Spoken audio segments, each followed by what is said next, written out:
Yes guys, what is up? Welcome back to the Healthy You Reset. We are in week 2 and let me tell you, I am shocked with the amount of you that are joining me on this health reset.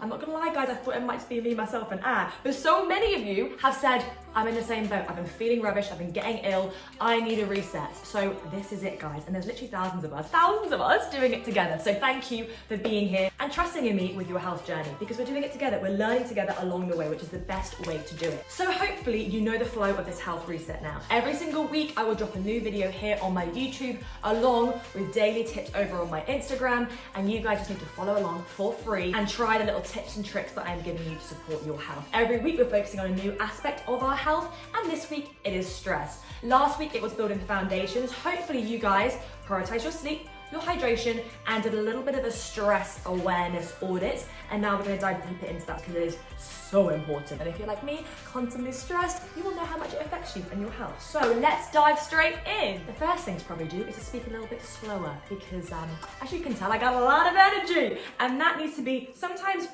channeled, you know, just channel into a bit of calmness.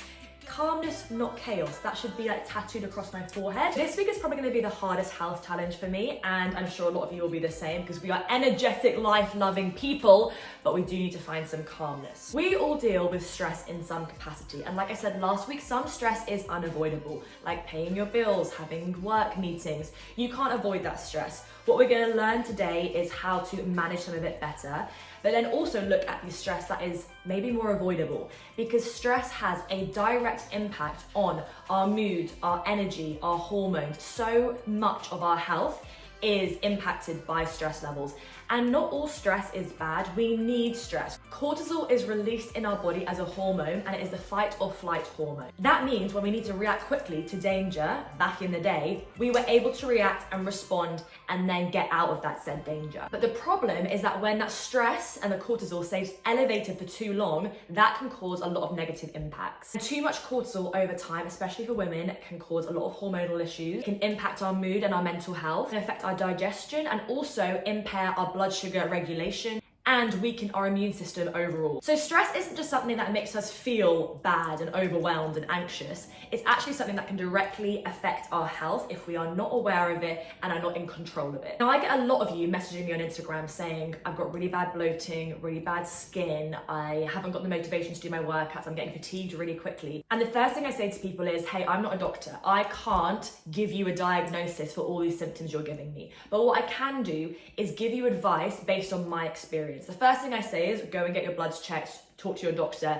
That is the first step if you are experiencing severe symptoms.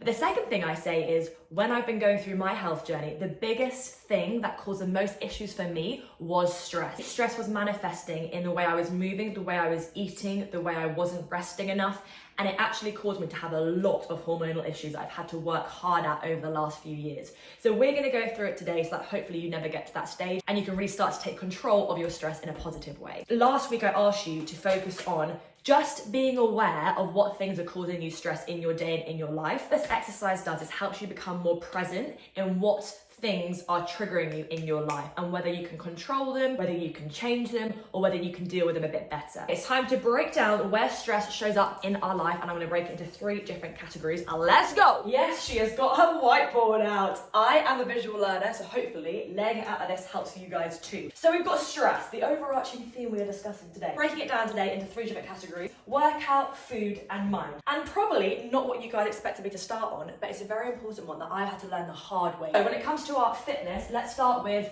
HIIT training. HIIT, high intensity interval training. I love a HIIT session. You guys know I am queen of HIIT. However, too much of it, issue. It's great for improving your overall fitness, helping with your heart health. There are so many benefits to it. It's a really quick, easy workout to fit in. However, if you are slamming 4 or 5 HIIT sessions a week, it's going to be massively increasing your cortisol levels. And when your cortisol levels are staying too high for too long, you can end up in a chronic stress state, which causes issues with your body's ability to recover, to rebuild, to down-regulate. And that is why you sometimes see, and I experienced this, when I was doing a lot of high-intensity exercise, I was actually super puffy, super bloated, because my body was in a constant state of stress.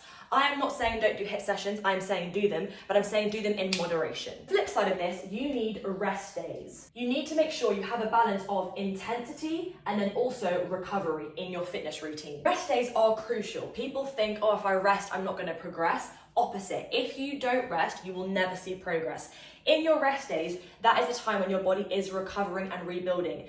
In your workouts, your muscles tear, and then in the rest days, they repair. When they repair, they grow. That is how you are going to make progress. You should be taking at least 1 to 2 rest days a week. If you want to do things like active recovery, going for a walk, fine, but make sure if you are doing a lot of training, you are properly letting your body totally down-regulate before you do another HIIT or strength session. On to our food. This one has literally changed my life. Let's talk about my favorite thing in the world, coffee. My favorite thing in the morning is to have my morning coffee, and there is nothing wrong with that. However, when you wake up, cortisol levels increase. That is the fight or flight hormone to be like, we're awake, we're ready, we're alert for the day, what's coming our way. And when you go downstairs and have your lovely cup of coffee, cortisol is increasing again. That's a double whammy. And then if you're like me and like a morning workout, you go and train and again, cortisol increases. You wake up and have your coffee on an empty stomach, you are increasing your cortisol levels, which can cause imbalance to your blood sugar levels. And as women, we are super sensitive to this. If you don't want to send your body into a heightened state of stress straight away, have a little snack with your morning coffee. Maybe a little granola bar, maybe a bit of yogurt. It's going to make a massive difference if you have that with your morning coffee. Then we come on to how we are fueling our workouts. That is a banana. Oh no, that's even worse. Oh God. Rub it off, rub it off. Banana. For so long, I trained fasted. I preferred it. I wanted to work out on an empty stomach. It felt too early for me to be able to eat when I woke up. However, the moment I changed that and started fueling my workouts, I saw huge differences to my mood, to my energy, to not getting fatigued later in the day. Because as women, when we exercise, our bodies need fuel. Our hormonal interplay is much more complex, and we have a greater sensitivity to changes in our energy balance compared to men. And sadly, as with everything around health and fitness, most of the research is done on men. Therefore, the negative longer term effects on our endocrine system, our mood, our body's ability to perform have not been understood when it comes to fasted training. Rather than doing a fasted workout, have half a banana, a teaspoon of peanut butter, whatever you can stomach in the morning, half a bagel, half a pot of overnight oats, some yogurt with some peanut butter, just something to support your blood sugar levels. Lastly, we have mindless eating. This is me being mindless. This happens all the time. This is very normal. When we're stressed or when we're just bored, we can all mindlessly eat. But the problem is when we do that, we're putting a lot of stress on our digestive system. Highly processed foods, highly sugary foods, foods that have a lot of ingredients are just more complex for our body to digest. So if we want to reduce the amount of stress on our digestive system, go for more whole foods. Go for foods that have minimal ingredients. And be mindful when you're eating. Stop, pause, don't have your screen, chew slowly. All of the things that are so annoying to do, but I promise you make the world of difference. When I'm busy, I'm just grabbing my food out the fridge and I'm waffling it down in front of my laptop. I look down and it's gone. That is always when I get bad gas, fatigue later in the day, or I have tummy issues because I have not been mindful when I was eating. So try that this week as well, guys. And then lastly, we have our mind stress. Okay, the first one, the elephant in the room, and probably what you're watching this video on, your phone. That looks more like a calculator, but you get my drift. They are unavoidable. Our life is run on them and we all have them, okay? But mindless scrolling can massively increase the stress in our body, especially in the evening. You come back from a long day of work, you want to lay on the sofa and you just want to scroll. I get it, I'm the same. However, that can disrupt our brains with comparison, with negative news. It can cause us to feel anxious. There are so many other emotions that come from scrolling. So be aware of your scrolling habits and be aware of how much time you are spending on your phone at what part of your day. Make sure you're only following people that add positivity to your life. Make sure that you turn off notifications so you're not constantly distracted, so you're not constantly in a state of responsive reactiveness. You need to allow yourself to have proper off time. Turn off all the external noise and just allow yourself just to calm your nervous system. Maybe you can read a book, go for a walk in the evening sun, call a friend and just have a nice natter about life. Look at different ways that you can down-regulate in a way that's not constantly scrolling. Everything we do in our day and our week is slowly draining our battery. So look at a way that you can recharge yourself with positive solutions. The last two things with mind, are you a yes person? If you are, amazing, we love that. But do you say yes too much? Do you have boundaries? Because without realizing, if you're saying yes to your friends, your family, your work colleagues, to everyone else apart from you, you are going to be constantly living in that state of stress and not allowing yourself, again, to refill your own cup. So practice sometimes, not always saying yes. And then lastly, look very closely at who the people are that you are surrounding yourself by. Are they good energy-filling humans? Or are they sapping your energy? Because friendships, relationships, and family are one of the biggest things that can cause stress in our life without us realizing. And that kind of subliminal stress that we're not really aware of. If you really want to take control of your health, you have to start being a bit more selfish with who you spend time with. You are a product of the people in your environment, the people that you spend time with. So if those people are not great and they're sapping your energy, in the bin. Okay, so for a quick overview of our stress analysis, make sure you are not doing too much HIIT. Balance that out with enough rest days and more lower intensity or lower impact movement. If you're someone that loves coffee, try having a snack with it to reduce the amount of cortisol that's entering your body first thing in the morning. And definitely fuel your workouts. Experiment with different types of food, see the differences in your energy and your mood later in the day. Practice mindful eating. Beware of your scrolling habits. Who are you following? How are you engaging with your devices? And make sure you're switching off those notifications more regularly than you have been doing. Look for other ways to down-regulate and de-stress yourself. Reading a book, going for a daily walk, calling a friend. Practice not always saying yes and prioritizing yourself. If you don't want to do something, don't do it. This is about your health and prioritizing you for the next couple of weeks. And finally, who are you surrounding yourself with? Make sure they're people that add to your life and not drain you, guys.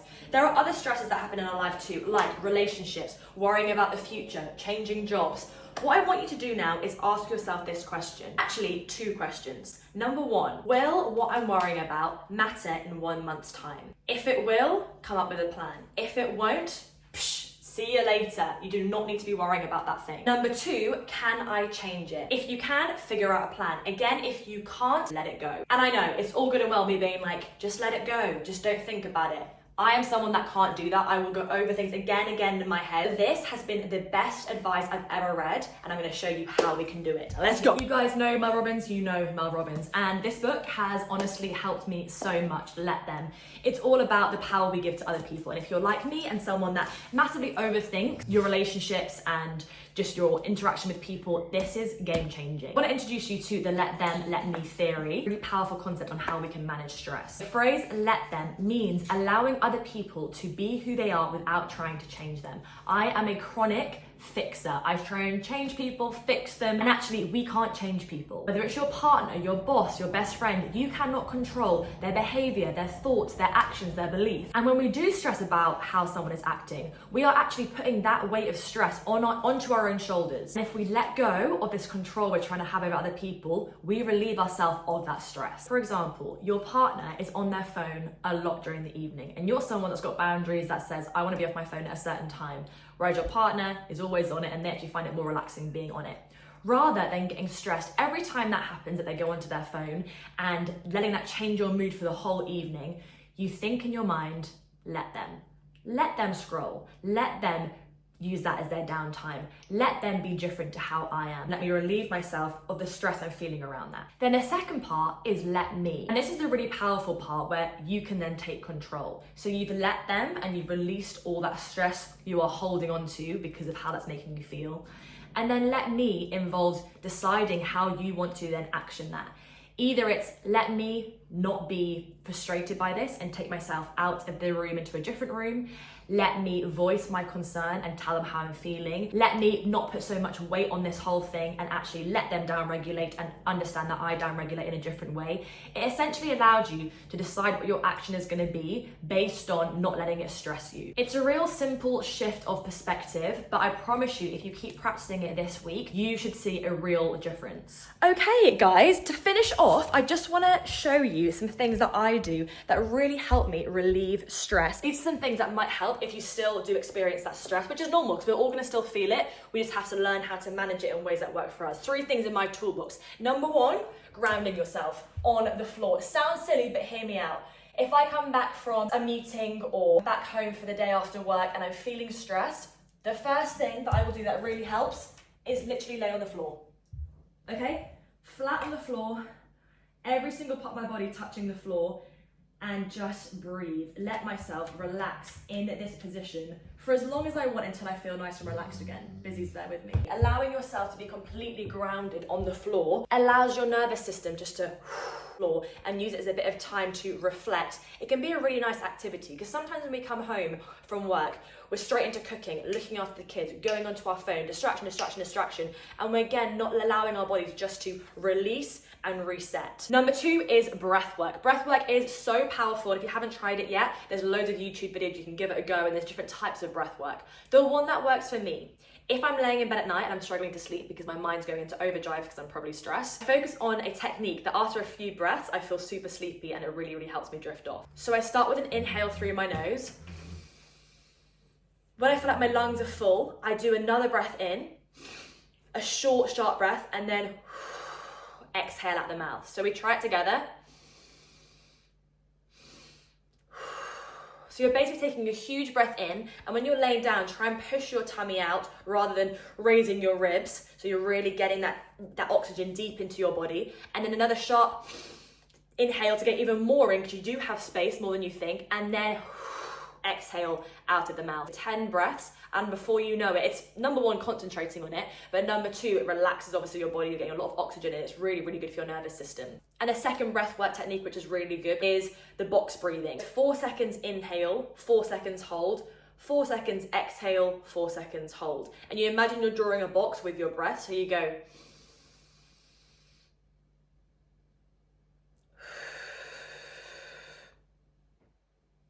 and you basically keep going through that box breathing until you feel a bit more relaxed. The final thing that I love to do is a full body stress scan. This is a really good way to check in with your body. Without realizing throughout the day, we're gonna be getting stressed and then holding on to that tension in our bodies. And you've probably had it before where you realize suddenly you haven't dropped your shoulders all day because you're so kind of tight and stressed, and you go, oh, that feels better. Or like you're clenching your jaw. A lot of people are jaw clenches in the night when they're sleeping, and that can be a real issue that causes migraines and all sorts. So again, be aware of where you're holding stress in your body. And a good way to do that is, again, lay flat on the floor and do a full body scan. Scan from your toes all the way up to the crown of your head. Squeeze them and then relax them. Every time you squeeze and relax, you're letting that stress go, and work all the way up, even with your face. Squeeze, relax, and try and release all the tension in your body. Maybe you want to put little sticky notes on your laptop, on mirrors, little reminders to yourself to be like, let go of that tension, and then you can do like a full body scan and just practice that release. I hope these tips have been helpful. Comment below any other tips that help you manage your stress. We've gone through today what stress is, how it can affect us, the different areas I want you to focus on when it comes to stress, and then ways to hopefully reduce the stress you're feeling and pay attention to when maybe you're holding on to more tension than you need to. If you haven't yet used the health tracker, comment below and I will send you a free copy of that. And let me know how you get on this week. Drop me a DM on Instagram, follow along for my daily tips on there as well, and I cannot wait to keep doing this health reset with you. Thank you for prioritizing yourself and choosing yourself and your health for the first time probably in a long time. I will see you next week. Mwah!